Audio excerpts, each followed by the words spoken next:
Assalamualaikum warahmatullahi wabarakatuh. Alhamdulillah, jumpa lagi dengan saya di channel Fisika Edu. Di video kali ini kita masih membahas terkait statistik dengan topik ANAVA atau analisis varian. Analisis varian ini termasuk analisis komparasi ya. Kalau sebelumnya kita sudah belajar tentang analisis komparasi untuk dua sampel atau dua kelompok, nah, maka analisis varians ini dipakai untuk menganalisis komparasi antara lebih dari dua sampel atau dua kelompok. Istilah ANAVA sering juga disebut sebagai ANOVA atau Analysis of Variance. Jadi ANAVA itu dalam bahasa Indonesianya, sementara ANOVA itu dalam bahasa Inggrisnya. Jadi kadang orang menggunakan istilah ANAVA, kadang juga menggunakan istilah ANOVA. Kemudian ANAVA ini merupakan perluasan dari uji T ya. Kalau pada analisis komparasi untuk dua sampel atau dua kelompok kita menggunakan uji T sebagai uji bedanya, maka untuk lebih dari dua kelompok kita gunakan ANAVA. Meskipun demikian, tidak kemudian ANAVA ini hanya digunakan untuk komparasi lebih dari dua sampel atau dua kelompok, tidak. Tetapi ANAVA ini juga bisa dipakai untuk uji beda antara dua kelompok. Jadi ketika kita menggunakan ANAVA ataupun uji T pada uji komparasi dua kelompok, maka hasilnya nanti akan sama. Ada dua jenis ANAVA ya yang biasanya sering dibahas. Yang pertama adalah ANAVA satu jalur atau one way ANOVA. Yang kedua adalah ANAVA dua jalur atau two way ANOVA. Bedanya apa? Bedanya terletak pada jumlah faktor atau jumlah variabel bebas yang divariasikan, yang ingin dilihat apakah memberikan perbedaan yang signifikan pada variabel terikatnya atau tidak. Nah, kalau ANAVA satu jalur, jumlah faktor yang divariasikan itu ada satu faktor. Sedangkan pada ANAVA dua jalur, jumlah faktor yang divariasikan ada dua faktor. Misalnya kita lihat contoh seperti ini ya. Misalkan ada seorang peneliti yang ingin membandingkan prestasi belajar siswa dilihat dari metode pembelajarannya. Nah, maka kemudian peneliti ini memvariasikan metode pembelajarannya dengan menggunakan CBSA, eksperimen, dan diskusi. Nah, maka dalam kasus ini peneliti membandingkan perbedaan pada masing-masing kelompok itu dilihat hanya dari satu faktor, yakni faktor metode pembelajaran. Jadi dia memvariasikan metode pembelajaran, kemudian dilihat apakah masing-masing metode pembelajaran itu memiliki perbedaan pengaruh terhadap prestasi belajar atau tidak. Nah, jadi hanya satu faktor. Nah, sementara kalau ANAVA dua jalur, misalnya seperti ini, ada peneliti, dia membandingkan perbedaan prestasi belajar siswa berdasarkan metode pembelajaran dan juga tingkat motivasi belajarnya. Jadi di sini dia ingin melihat perbedaan pada lebih dari dua kelompok itu berdasarkan faktor metode pembelajaran yang divariasikan dan juga tingkat motivasi belajar yang bervariasi. Jadi ada dua faktor di sini. Tetapi di video kali ini kita hanya akan fokus pada pembahasan tentang ANAVA satu jalur. Nah, misalkan kita punya data seperti ini ya.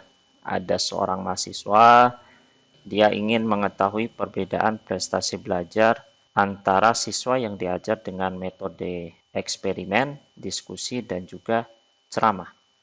Nah, jadi dia hanya ingin mengetahui apakah ada bedanya dilihat hanya dari satu faktor saja, yakni faktor metode pembelajaran. Nah, metode pembelajaran ini kemudian divariasikan, ada eksperimen, ada diskusi, dan ada ceramah. Data prestasi belajar pada tiap kelompok ditunjukkan pada tabel seperti ini. Nah, kita akan mencoba melakukan analisis secara manual dengan menggunakan Microsoft Excel.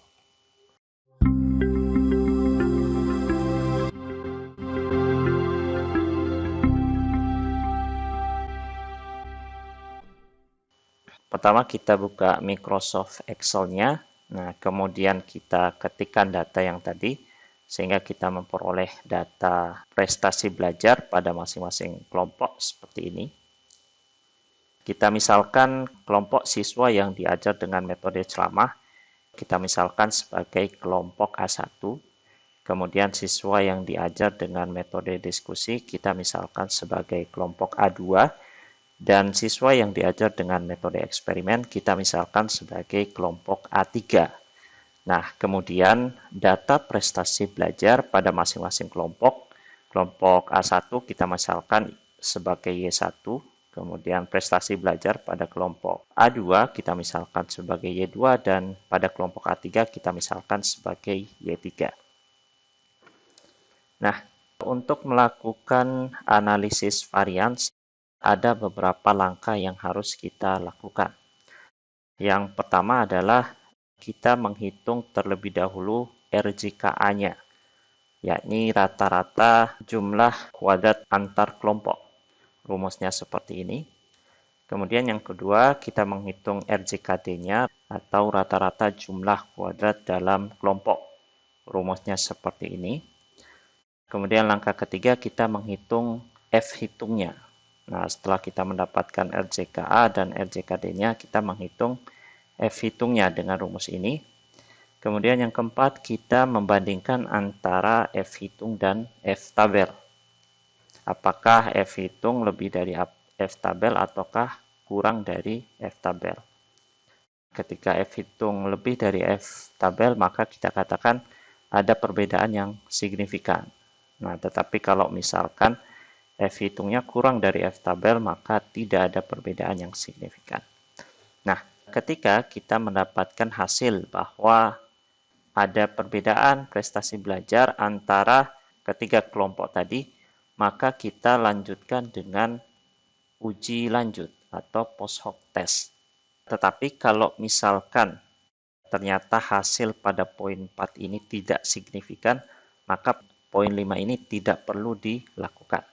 Jadi poin 5 ini hanya dilakukan ketika kita mendapatkan hasil uji F yang signifikan, yang menunjukkan adanya perbedaan.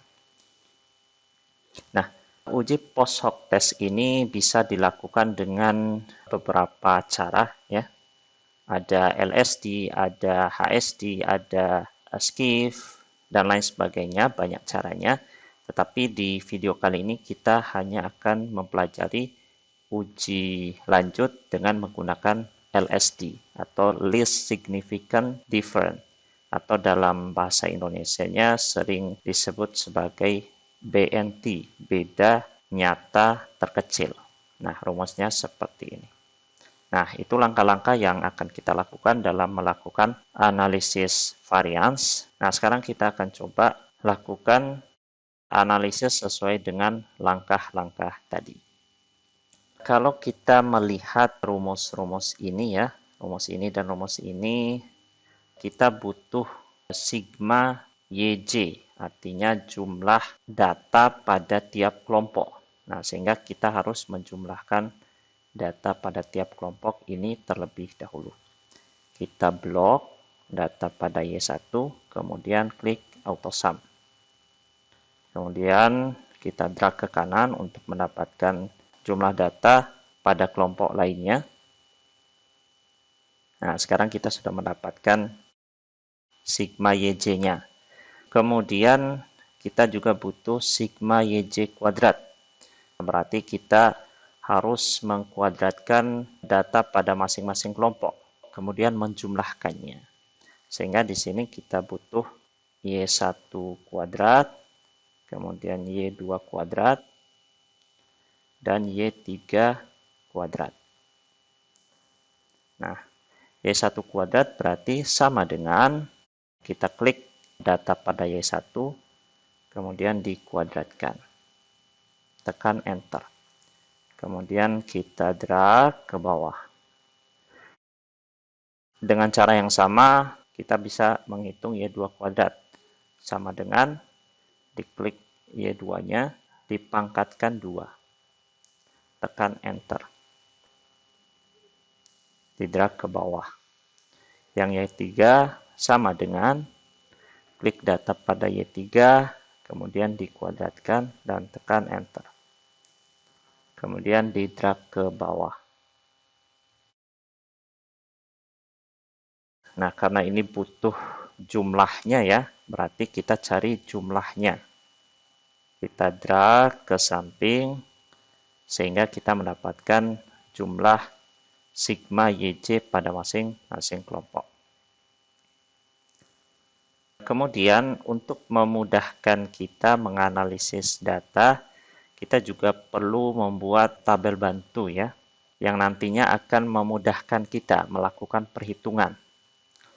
Yang pertama adalah kita butuh NJ atau banyaknya data pada tiap kelompok. Sehingga kita tulis di sini NJ. Kemudian selain NJ kita juga butuh sigma YJ. Nah, sigma YJ. Nah, untuk sigmanya, simbol sigmanya kita pakai simbol ya. Insert simbol, kita cari simbol sigma yang ini. Kemudian klik insert, sudah muncul di sini. Kemudian klik close. Sigma YJ. Kita juga butuh sigma YJ kuadrat. Kita kopikan saja yang ini. Sigma YJ kuadrat. Nah, selanjutnya kita butuh juga sigma YJ dikuadratkan per NJ. Bedakan antara sigma YJ kuadrat yang ini dengan yang ini ya. Kalau yang ini nilai pada masing-masing Y dikuadratkan dulu baru dijumlah. Kalau yang ini nilai Y-nya dijumlahkan dulu baru dikuadratkan. Nah, jadi beda antara suku yang ini dengan yang ini. Jadi kita butuh sigma YJ kuadrat per NJ.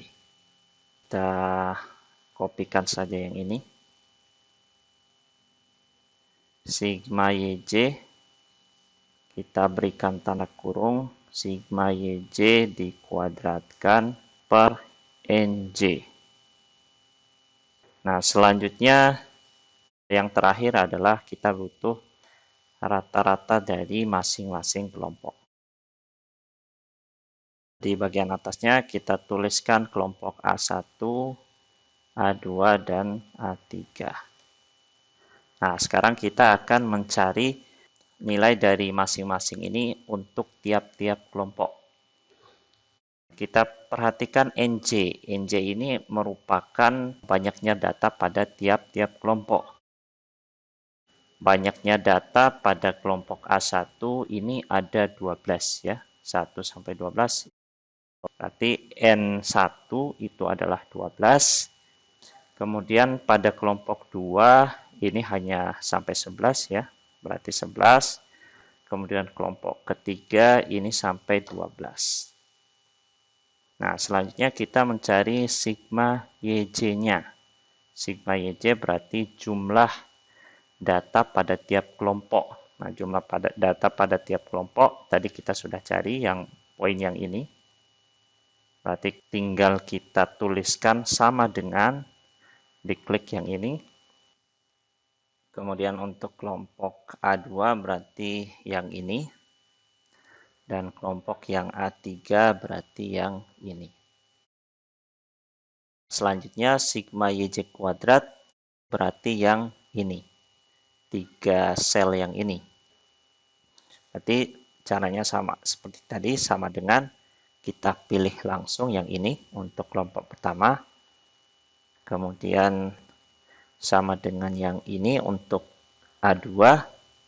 Kemudian sama dengan yang ini untuk yang kelompok A3. Nah, kemudian kita cari sigma YJ dikuadratkan dibagi NJ.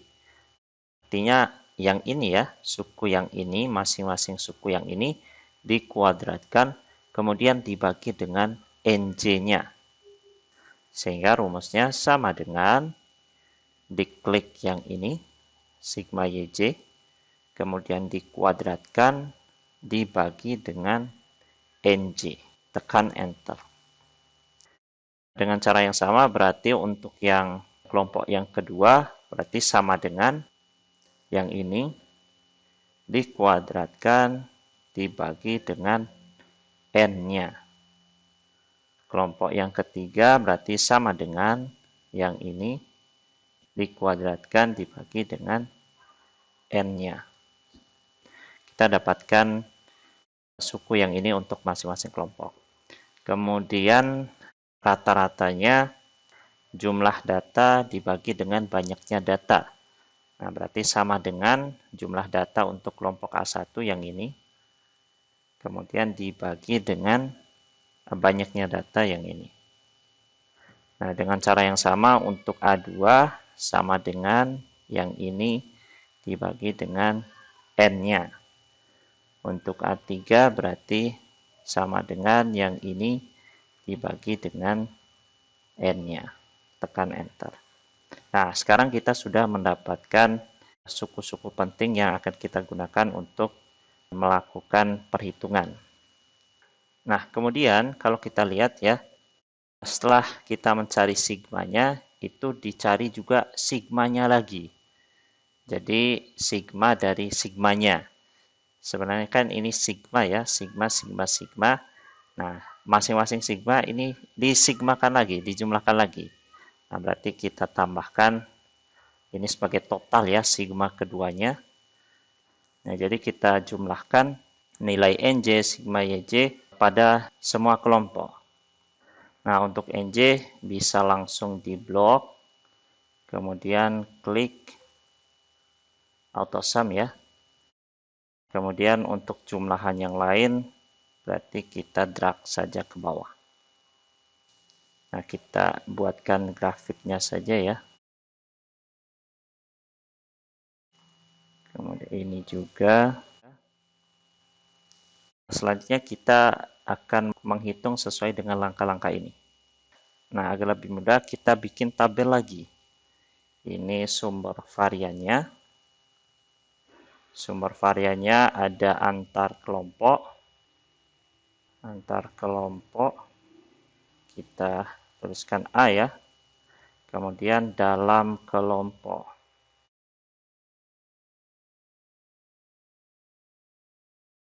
Nah, kemudian poin-poin yang kita cari yang pertama adalah JKA. Kita akan mencari JKA sesuai dengan rumus ini. Nah, berarti JK. Ini JK, ini antar kelompok, berarti JKA di sini kita letakkan. JKA rumusnya ini, suku yang ini, adalah sigma dari sigma YJ dikuadratkan per NJ. Nah, kita tadi sudah mencari suku sigma YJ kuadrat per NJ, kemudian kita jumlahkan. Nah, berarti suku yang ini itu tidak lain adalah sel yang ini. Nah, sehingga JKA itu adalah sama dengan suku yang ini itu adalah yang ini dikurang suku yang atas itu tidak lain adalah yang ini. Jadi total dari sigma YJ-nya, berarti yang ini. Nah, karena ini dikuadratkan, berarti kita kuadratkan, kemudian dibagi dengan N. N ini tidak lain merupakan jumlahan dari NJ. Jumlahan dari NJ adalah sel yang ini. Kemudian tekan Enter. Nah, kita dapatkan nilai JKA-nya 15, sekian. Kemudian kita cari DFA-nya. Nah, kita tulis DF, berarti sel yang ini adalah DFA-nya. DFA-nya rumusnya ini K-1, di mana K adalah jumlah kelompok ya. Jumlah kelompoknya ada 3, kelompok A1, A2, A3. Sehingga DF-nya sama dengan 3 dikurang 1. DFA-nya adalah 2. Nah, baru kemudian kita hitung RJK-nya. RJKA rumusnya ini. Berarti sama dengan JKA yang ini dibagi dengan DFA yang ini. Tekan enter. Kita sudah selesai menghitung RJKA-nya. Kita dapatkan RJKA-nya 7, sekian. Selanjutnya kita menghitung RJKD-nya. Nah, caranya sama seperti langkah pertama tadi. Kita hitung terlebih dahulu JKD-nya. JKD rumusnya ini. Nah, sigma dari sigma YJ kuadrat. Suku yang ini itu tidak lain adalah sel yang ini. Nah, sehingga JKD sama dengan suku yang ini itu adalah yang ini, 1616 dikurang dengan suku yang ini tidak lain adalah sel yang ini, dikurang yang ini. Kemudian tekan enter. Nah, kita dapatkan JKD-nya 36, sekian. Selanjutnya kita cari DFD-nya. DFD-nya adalah N-K. Berarti sama dengan N itu tidak lain adalah sel yang ini dikurang dengan K. K tadi jumlah kelompok itu ada 3. DFD-nya adalah 32. Kemudian untuk RJKD-nya berarti JKD per DFD. Sama dengan JKD yang ini per DFD yang ini. Tekan enter. Nah, kita dapatkan RJKD-nya 1,13 sekian. Langkah pertama dan kedua sudah kita lakukan. Nah, selanjutnya kita beralih ke langkah ketiga. Kita menentukan F hitungnya. F hitung. F hitung adalah RJKA per RJKD. Berarti sama dengan RJKA yang ini per RJKD yang ini. Tekan enter. Kita dapatkan F hitungnya 6, sekian. Selanjutnya kita beralih ke langkah keempat. Kita bandingkan antara F hitung dan F tabel. Nah, untuk membandingkan F hitung dan F tabel berarti kita cari terlebih dahulu F tabelnya. Nah, F tabel ini bisa kita gunakan tabel F yang manual. Tetapi di Excel itu sudah disediakan fungsi, namanya fungsi F inverse. Kita tidak akan melihat tabel, kita langsung gunakan saja fungsi yang ada di Excel. Sama dengan Fin, double klik yang ini. Kita lihat ini probability-nya. Misalnya kita pilih taraf signifikansi 5%. Berarti 0,05 titik koma DF1-nya adalah yang ini. DFA-nya. Berarti yang ini. Kemudian titik koma lagi. DF2. DF2 itu adalah DF penyebutnya. DF penyebut merupakan DFD. DFD yang ini. Kemudian tutup kurung, enter.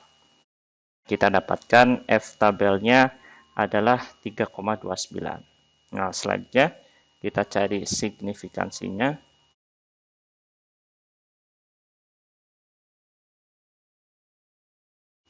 Kita bandingkan antara F hitung dan F tabel. Kalau kita melihat ya, F hitung 6,6, F tabelnya 3,29. Ini artinya F hitung lebih dari F tabel. Nah, sehingga signifikansinya adalah signifikan. Berarti ada perbedaan prestasi belajar yang signifikan antara siswa yang diajar dengan metode ceramah, metode diskusi, dan metode eksperimen. Nah, sebagaimana yang sudah saya jelaskan di awal tadi, kalau misalkan hasilnya signifikan, maka kita lanjutkan pada langkah kelima. uji lanjut atau post hoc test untuk mengetahui kelompok mana saja yang memiliki perbedaan yang signifikan. Untuk memudahkan uji lanjut ini, maka kita urutkan terlebih dahulu kelompok yang memiliki rata-rata tertinggi sampai terendah. Kita lihat rata-ratanya. Yang tertinggi adalah kelompok A3. Kemudian yang kedua, kelompok A2, dan yang ketiga adalah kelompok A1. Kita tuliskan di sini rata-ratanya ya. A3 lebih dari A2 lebih dari A1. Jadi dilihat dari nilai rata-ratanya, kelompok A3 ini memiliki rata-rata yang paling tinggi. Diikuti kelompok yang kedua, kemudian kelompok pertama. Selanjutnya, kita lakukan uji lanjut pada tiap dua kelompok secara berurutan. Berarti kita lakukan uji beda A3 dengan A2, A3 dengan A1, kemudian A2 dengan A1. Jadi A3 dengan A2, A3 dengan A1, kemudian A2 dengan A1. Kalau kita lihat rumusnya, berarti kita perlu mencari T-tabel terlebih dahulu. T-tabel rumusnya seperti ini. DF-nya adalah N-K. N-K itu tidak lain adalah DFD. T-tabel untuk uji beda semua kelompok itu sama semua. Berarti sama dengan T inverse ya. Double klik yang ini. Probability-nya kita pilih 0,05. Kemudian titik koma. DF-nya itu tidak lain adalah N-K. Berarti N-K itu adalah DFD. DFD yang ini. Kemudian tutup kurung, tekan enter. Kita dapatkan T-tabel. T-tabel untuk semua kelompok itu sama ya. Nah, T-tabel ini dipakai untuk semua kelompok. Kemudian kita mencari LSD untuk masing-masing kelompok. LSD. Untuk kelompok yang pertama ya, A3 dan A2, berarti kita pilih N3 dan N2. Jadi disesuaikan LSD IJ, sesuaikan dengan kelompok yang diuji lanjut. Ketika ini A3 dan E2, berarti ini adalah N3 dan N2. Nah, sehingga LSD sama dengan T-tabelnya ya. Yang ini dikali bintang akar berarti SQRT RJKD. RJKD yang ini dikali buka kurung 1 per, karena ini A3 dan A2 berarti 1 per N3. N3-nya yang ini ditambah 1 per N2. N2-nya yang ini. Kemudian tutup kurung lagi dan tekan enter. Kita dapatkan LSD untuk uji beda A3 dan A2 adalah 0,9 sekian. Nah, dengan cara yang sama kita bisa menghitung LSD untuk kelompok uji yang lain. Nah, untuk A2 dan A1 berarti sama dengan T-tabel ini juga dikali SQRT, kemudian RJKD juga sama yang ini dikali buka kurung 1 per, karena ini antara A2 dan A1 berarti N-nya pakai N2 dan N1. 1 per N2 yang ini ditambah 1 per N1 yang ini. kemudian tutup kurung lagi, dan tekan enter. Kita dapatkan LSD-nya sama ya, 0,9 sekian. Kemudian A2 dan A1 berarti sama dengan T tabelnya, yang ini dikali SQRT.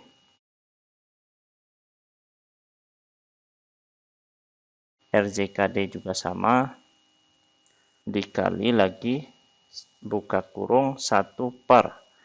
Karena ini antara A2 dan A1 berarti N-nya pakai N2 dan N1. Nah, sehingga N2 yang ini ditambah 1 per N1 yang ini. Tutup kurung sekali lagi, dan tekan enter. Kita sudah mendapatkan LSD untuk uji beda masing-masing kelompok. Nah, selanjutnya untuk mengetahui apakah ada beda signifikan pada masing-masing kelompok ini, kita bandingkan dengan beda rata-rata tiap kelompok. Jadi kita cari beda rata-ratanya ya. Jadi kita mencari selisih antara rata-rata pada setiap kelompok yang diuji beda. Berarti untuk A3 dan A2 kita cari selisih rata-rata dari A3 dan A2. Sama dengan rata-rata A3 dikurang rata-rata A2. Rata-rata A3 yang ini dikurang rata-rata A2 yang ini. Kemudian tekan enter. Untuk beda rata-rata A2 dan A1 berarti sama dengan rata-rata A2-nya yang ini dikurang dengan rata-rata A1. Kemudian tekan enter. Untuk kelompok yang terakhir berarti sama dengan antara A2 dan A1. Rata-rata A2 yang ini dikurang dengan A1 yang ini. Tekan enter. Nah, kita dapatkan beda rata-rata untuk masing-masing uji beda tiap kelompok. Nah, selanjutnya kita cari signifikansinya. Kita bandingkan antara nilai LSD-nya dengan nilai beda rata-rata. Ketika nilai LSD-nya kurang dari beda rata-ratanya, maka hasilnya signifikan. Ketika nilai LSD-nya lebih dari beda rata-ratanya, maka tidak signifikan. Nah, kalau kita lihat di sini, untuk uji beda antara A3 dan A2, kita dapatkan nilai LSD-nya lebih besar dari beda rata-ratanya. Nah, sehingga hasilnya tidak signifikan. Kemudian untuk uji beda antara A2 dan A1, nah kita lihat LSD-nya juga lebih besar daripada beda rata-ratanya. Berarti sama, tidak. Astagfirullah. Ini agak keliru ya. Ini antara A3 dan A1 seharusnya ya. Nah, berarti kita perbaiki A3 dan A1. Nah, yang ini A2, A1 benar. Berarti kita hitung ulang ya LSD-nya untuk yang ini. Yang perlu kita ganti adalah 1/N, N3 dan N1. Kita ganti saja yang ini. Berarti kita pakainya N3. Nah, ini kita pindah saja ke sini N3-nya. Kemudian tekan enter. Kemudian untuk beda rata-ratanya kita pindahkan saja yang ini. Harusnya yang ini ya. Kemudian tekan enter.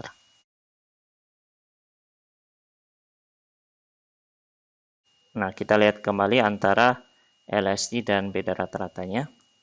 Untuk kelompok uji beda antara A3 dan A1, kita lihat LSD-nya ternyata kurang dari beda rata-ratanya. Nah, berarti sesuai dengan kaidah tadi, hasilnya adalah signifikan. Untuk uji beda antara A2 dan A1, LSD-nya lebih besar dari beda rata-rata, berarti tidak signifikan. Nah, analisisnya sudah selesai ya. Nah, seperti ini analisis untuk uji lanjutnya. Nah, kita buatkan saja tabelnya biar lebih rapi. Nah, sekarang kita dapatkan hasil uji bedanya. Ternyata uji beda antara A3 dan A2 itu tidak signifikan, antara A3 dan A1 signifikan, antara A2 dan A1 tidak signifikan. Nah, sekarang kita buat kesimpulannya. Kesimpulan. Kesimpulan yang pertama, kita lihat dari hasil uji F-nya. Karena tadi hasil uji F-nya ternyata signifikan, maka kita simpulkan. Yang pertama, ada perbedaan prestasi belajar IPA yang signifikan antara siswa yang diajar dengan metode eksperimen, diskusi, dan ceramah. Sehingga kita katakan bahwa metode pembelajaran yang berbeda mempunyai pengaruh terhadap prestasi belajar. Jadi karena hasilnya signifikan, maka kita katakan perbedaan metode belajar yang digunakan ternyata memiliki pengaruh terhadap prestasi belajar. Ini kesimpulan yang pertama, diambil dari hasil uji F. Nah, selanjutnya kesimpulan yang kedua, ini diambil dari hasil uji beda pada masing-masing kelompok. Nah, karena kesimpulan yang pertama tadi ada perbedaan, maka kita lihat kelompok mana saja yang memiliki perbedaan yang signifikan. Dari hasil uji lanjut yang sudah kita lakukan tadi, ternyata antara A3 dan A2 tidak signifikan. Berarti kesimpulannya, prestasi belajar IPA yang diajar dengan metode eksperimen tidak lebih tinggi dari siswa yang diajar dengan menggunakan metode diskusi. Jadi meskipun secara statistik deskriptif nilai rata-rata dari A3 itu lebih tinggi daripada A2, tetapi secara statistik inferensial ketika kita melakukan uji beda, ini tidak menunjukkan adanya perbedaan. Sehingga kita mengatakan bahwa prestasi belajar IPA yang diajar dengan metode eksperimen tidak lebih tinggi dari yang diajar dengan metode diskusi. Nah, ini kesimpulan yang kedua. Kesimpulan yang ketiga diambil dari hasil uji beda antara A3 dan A1. Nah, hasil uji beda antara A3 dan A1 hasilnya signifikan. Berarti dapat kita simpulkan bahwa prestasi belajar IPA siswa yang diajar dengan metode eksperimen. Nah, A3 ini eksperimen ya. Nah, A3 eksperimen, A1 ceramah. Nah, prestasi belajar IPA siswa yang diajar menggunakan eksperimen lebih tinggi karena hasilnya signifikan. Nah, lebih tinggi dari siswa yang diajar dengan menggunakan metode ceramah. Nah, ini kesimpulan ketiga. Kesimpulan keempat diambil dari hasil uji beda antara kelompok kedua dan kelompok ke-1. Ternyata hasilnya tidak signifikan. Sehingga kita simpulkan bahwa prestasi belajar IPA siswa yang diajar menggunakan metode diskusi ya. Metode diskusi A2. Nah, A2 ini diskusi ya. A1 ini ceramah. Jadi prestasi belajar siswa yang diajar dengan metode diskusi tidak lebih tinggi karena tidak signifikan ya. Tidak lebih tinggi dari siswa yang diajar dengan metode ceramah. Sama seperti pada kesimpulan yang kedua tadi, meskipun secara rata-rata ya nilai kelompok A2 ini lebih tinggi daripada A1, namun karena hasil uji bedanya itu tidak signifikan, maka tetap kita katakan prestasi belajar IPA antara kelompok yang diajar dengan metode diskusi tidak lebih tinggi daripada yang diajar dengan metode ceramah. Nah, jadi ini beberapa kesimpulan yang bisa kita ambil dari hasil analisis varians yang sudah kita lakukan. Jadi kesimpulan yang pertama diambil dari hasil UJF-nya, kesimpulan yang kedua, ketiga, dan keempat itu diambil dari hasil uji lanjutnya. Nah, mudah-mudahan apa yang sudah dijelaskan ini bisa dipahami. Untuk video ini saya cukupkan sampai di sini. Assalamualaikum warahmatullahi wabarakatuh.